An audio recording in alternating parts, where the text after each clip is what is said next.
Boa noite aos nossos amigos e amigas da Sociedade Espírita Luz e Fraternidade. É com muito prazer que nós nos apresentamos aqui dentro das vossas casas. Nesse momento de distanciamento social, em que a grande maioria das casas espíritas estão com as suas portas fechadas, mas jamais poderíamos deixar de realizar o nosso trabalho, levar a mensagem de esperança, levar a mensagem de alegria, levar a mensagem, enfim, de que nós, seres humanos, estagiando aqui na Terra, temos um papel a desempenhar. Quero falar aqui do papel do espírita. Onde é que ele realiza o maior trabalho, o seu maior trabalho? Onde é que o espírita faz a diferença, faz aquilo que ele precisa realizar? Primeiro vamos fazer uma prece. E vamos fazer uma prece com alegria, para que você possa sentir em sua casa essa energia maravilhosa que recai sobre todos nós neste momento. Quando ligamos a Ti, Senhor, Senhor Jesus, o nosso coração ao Teu. Ah, Cristo Nazareno, Jesus, que é um Jesus moreno, com a pele tisnada do sol da velha Palestina. Ah, Senhor Jesus, brilhai as nossas retinas. Senta aqui com a gente, traz o teu evangelho, que não tem mistério para o nosso coração, pois é um evangelho de amor e de infinito perdão, de empatia, de compaixão. É um evangelho irmão. Senta, Senhor Jesus, abraça-nos, nimba-nos com a tua luz. Sejam todos bem-vindos à Sociedade Espírita Luz e Fraternidade, que tem a sua sede aqui em Diadema, lá no Sítio Joaninha, na rua Rio Nilo Reis, número 33. Venho falar aqui onde é o campo de trabalho do espírita. O campo de trabalho do espírita, muitos vão dizer, é no centro espírita. Pois eu quero lhe dizer que não é assim. Via de regra, o que um trabalhador espírita, quanto tempo ele destina ao seu trabalho lá no centro? Ele vai 1 ou 2 vezes por semana, na grande maioria. Fica num trabalho de cabine de 1 ou 2 horas, na média entre 1h30 e 2 horas. Estou falando aqui que na maioria dos casos, o espírita, o trabalhador espírita, ele dedica 4 horas para o centro espírita. Vamos supor que ele leve mais meia hora fazendo o evangelho no lar. Então nós temos 4h30 por semana. E o resto? E as demais horas da semana? É aí que o espírita leva o maior tempo da sua existência aqui encarnado. Vamos descontar as horas de dormência, as horas em que nós estamos repousando o nosso corpo físico e desdobrados da matéria. Quero dizer que o campo prioritário do trabalho do espírita não é o centro espírita, e sim o mundo que o rodeia. Mas, Fernando, quem falou isso? Jesus, o Cristo, nos exorta a amarmos a Deus sobre todas as coisas e ao nosso próximo como a nós mesmos. E dá o exemplo do samaritano, que que aos olhos dos velhos judeus daquela época era o herege, era o impuro, era aquele que não merecia sequer manter uma conversa com os judeus. E foi ele que cumpriu a vontade de Deus, que é amar ao próximo, quando ele recolhe na estrada de Jericó aquele que foi vitimado dos salteadores de beira do caminho. Sendo assim, queridos e queridas, a nossa tarefa não fica circunscrita ao templo de pedra que é o centro espírita. Ah, mas quem falou isso, Fernando? Foi Jesus, o Cristo, quando diz que o reino de Deus não está aqui nem acolá, mas está dentro do coração de cada um. É essa construção desse reino imaterial, erigido em nossas entranhas psíquicas, erigido em nosso coração, é tarefa das mais urgentes e das mais meritórias. Ah, Fernando, você está dizendo que a gente não precisa mais ir no centro espírita? De modo algum. É no centro espírita que nós buscamos o combustível necessário para o nosso trabalho no mundo que nos cerca. É no centro espírita que nós realizamos o estudo coletivo com os demais companheiros e companheiras de sala de aula. É no centro espírita que a gente faz o intercâmbio mais direto nas cabines de passe, nas cabines da mediunidade evangelizada. É no centro espírita que nós nos reabastecemos com as energias mais quintessenciadas e tão necessárias enfrentarmos o nosso dia a dia. No centro espírita, a gente vivencia um lugar atípico, uma situação atípica, porque dentro daquelas paredes do centro espírita, como dentro das paredes da grande, imensa, esmagadora maioria dos templos religiosos no planeta, nós vestimos uma máscara, uma persona de cristãos, de muçulmanos, de budistas. Nós vestimos aquela persona, aquela máscara e interpretamos um papel que, a rigor, nós deveríamos interpretar 24 horas por dia. Nós precisamos vestir essa persona, essa máscara que nós utilizamos dentro do centro espírita e desfilar com ela no trabalho, na praça pública e principalmente dentro de casa, no seio familiar. Não estou dizendo que nós tenhamos que ser falsos, não é isso. Mas quando nós incorporamos esse personagem, o personagem cristão, nós vivenciamos e nós vamos nos adestrando, nos amoldando, criando novas rotinas mentais de posicionamento, criando novas rotinas de comportamento. Está dado que nós, sociologicamente, antropologicamente, nós aprendemos por imitação e nós aprendemos por repetição. Por isso, que o comportamento que nós temos dentro do centro espírita precisa ser continuado, replicado, dar um continuismo nesse comportamento em todos os outros cenários em que nós estabelecemos o nosso protagonismo, principalmente dentro de casa. Ah, mas a gente não consegue ficar assim o tempo todo. Claro que não. O que eu estou propondo é que nós, ao sairmos do centro espírita, saiamos revestidos com aquela luz que nós somos ali nos contaminar positivamente e vamos procurar manter o mais dilatado possível prazo de validade do passe, da palestra, do tratamento recebido, da prática caridosa da mediunidade, e nós transformarmos a nossa existência numa existência mais harmoniosa, com uma religiosidade.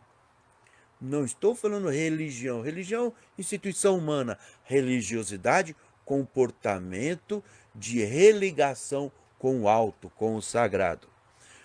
Qual é a importância disso para a nossa sociedade?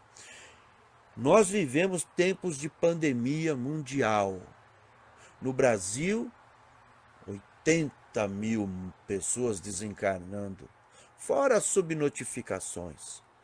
A desesperança, ela sagra, vitoriosa nos corações daqueles que ainda não conseguiram se manter dentro dessa religiosidade, dessa ligação com o Altíssimo.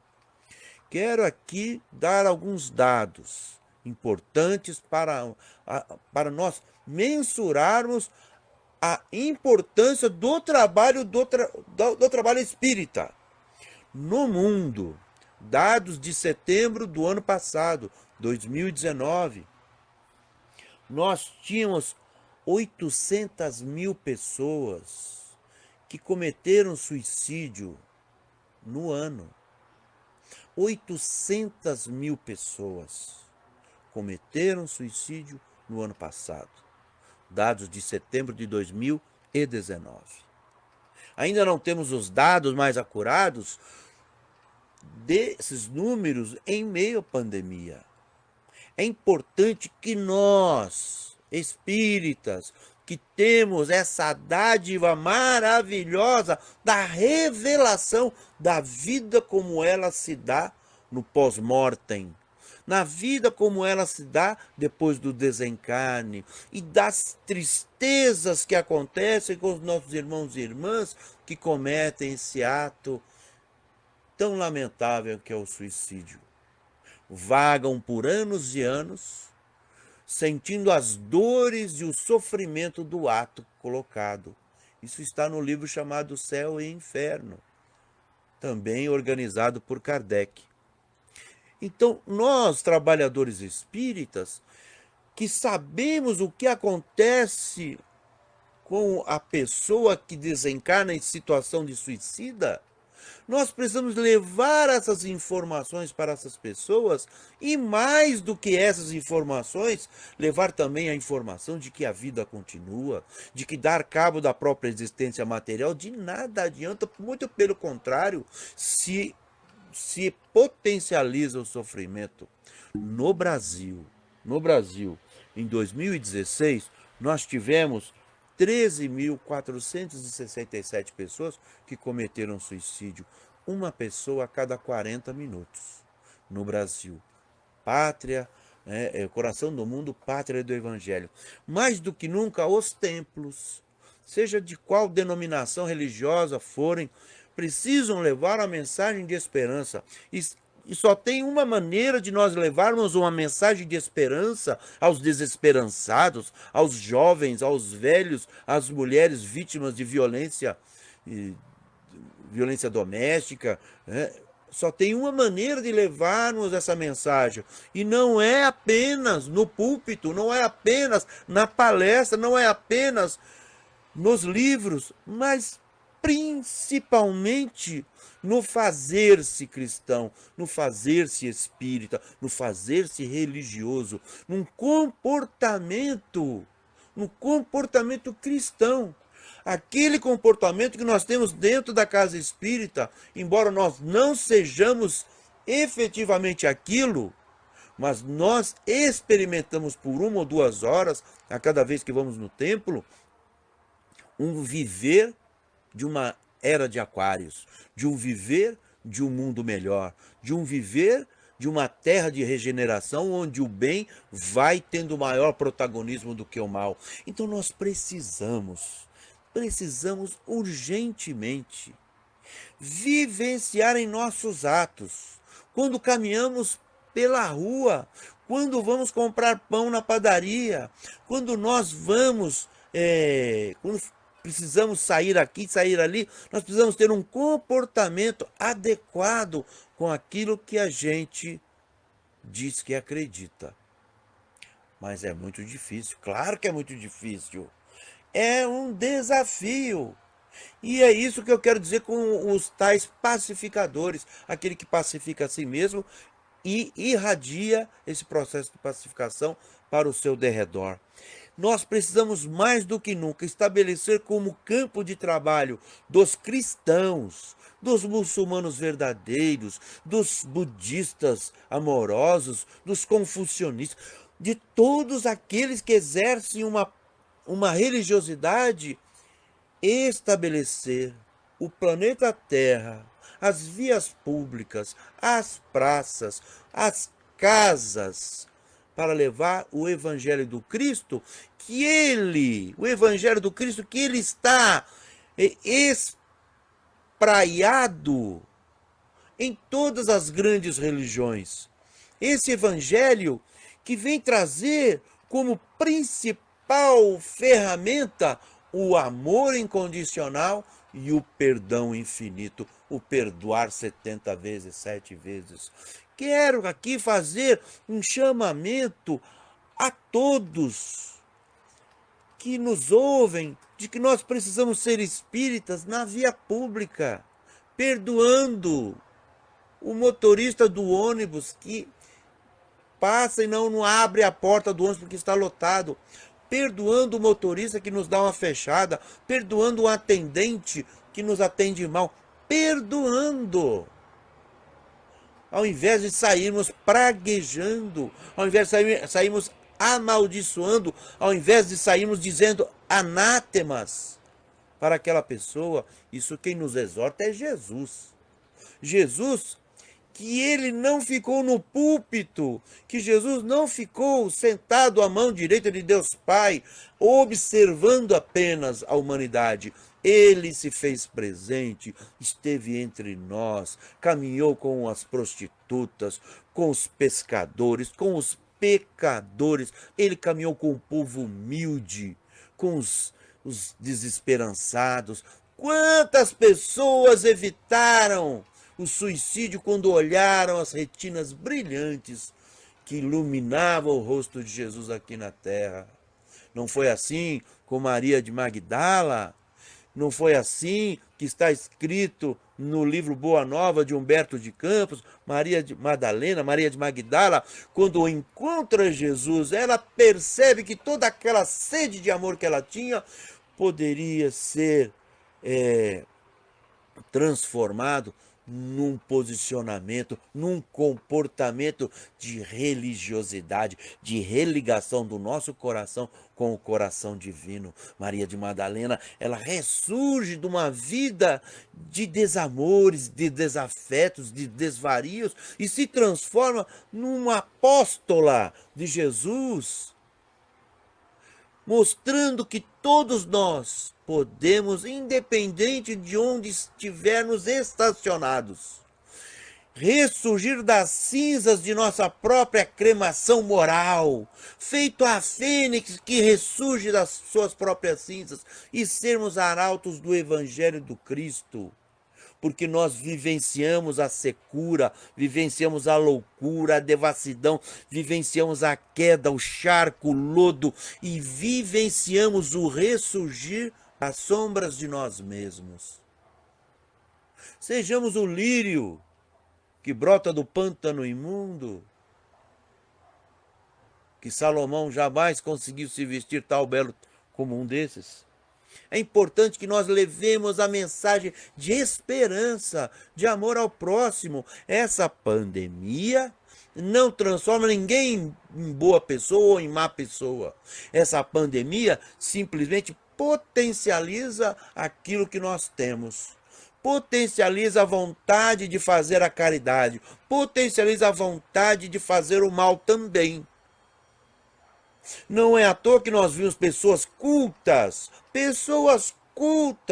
que têm acesso às faculdades, aos cursos bilíngues, que escarnecem dos outros na via pública. E vemos pessoas humílimas, pessoas pobres, sem nada que têm, recolher o pouco que tem, como a pobre viúva fez no episódio do Óbolo da Viúva, e fazer aquela contribuição espontânea para comprar tábuas para a reconstrução de um barraco que se incendiou. Essa pandemia vem nos colocar no cantinho da reflexão. Essa pandemia vem nos colocar no cantinho de nós repensarmos a nossa prática e repensarmos o nosso normal. O que é ser normal no planeta Terra? Lotar os shoppings? Comprar de tudo? Ou abraçar e beijar aquele que infelizmente hoje nós não podemos. O abraço, o beijo, o aperto de mão, o contato físico é quase que uma proibição em tempos de afastamento social. Mas isso não pode impedir o cristão de fazer a parte que lhe cabe nessa seara bendita, de pegar o WhatsApp gratuito da maioria dos aparelhos telefônicos neste país, o Brasil, e fazer uma ligação para aquela pessoa querida que está sozinha neste momento. E é para você que eu digo, você que mora sozinho, nesse momento, você não está sozinho. Ao teu lado tem o teu anjo de guarda, o teu mentor, o teu guia espiritual, um familiar presente. Faça-se luz e receba os abraços que a espiritualidade traz, para que nós possamos continuar a nossa jornada. É importante que todos nós, que temos o beneplácito dessa divulgação maravilhosa do Espiritismo, que nós temos esse refrigério em nossas almas, que é essa revelação que os Espíritos nos trouxeram através da organização amorosa de Kardec, de que a morte não existe, de que a vida continua, de que nós somos espíritos imortais, estagiando neste planeta, nesse educandário de luz e de transformação, nesse educandário da necessidade da fraternidade, nesse educandário chamado planeta Terra, que nesse momento faz com que nós repensemos a nossa prática, faz com que nós repensemos o nosso normal. E é nesse instante que eu quero agradecer você que está aí ouvindo e fazer um chamamento. Junte-se aos trabalhadores do Cristo, na sua própria religião. Divida um pouco do pão que tu tens à mesa, divida o pão espiritual, dai a linfa que sacia eternamente a sede dos sequiosos de esperança e de virtudes. Obrigado, você que esteve aí nos ouvindo, permitindo que a reflexão possa se processar em seu coração. Saibamos manter acesa em nosso peito a chama do Evangelho de Jesus e saibamos levar essa chama para todos aqueles que jazem nas trevas da ignorância, da desesperação e da doença. Senhor Jesus, vos agradecemos. E nesse momento, quero pedir uma vibração especial aos nossos irmãos em situação de rua, àqueles que estão nos hospitais, muitos em coma induzido, na luta por um hausto de oxigênio que os mantenham vivos nessa terra. E pediram uma vibração aos encadeados, aqueles que estão aprisionados nas cadeias públicas, aos nossos anciões que estão nos abrigos dos asilos, às crianças que estão nos abrigos, que eles possam receber o teu abraço mais carinhoso, Senhor Jesus. E vamos fazer uma prece, pedir para que a espiritualidade faça a fluidificação das águas. Pega um copo d'água, uma garrafa, põe aí, do seu marido, da sua esposa, do seu filho, irrequieto, põe, depois oferta essa água. Porque nesse momento,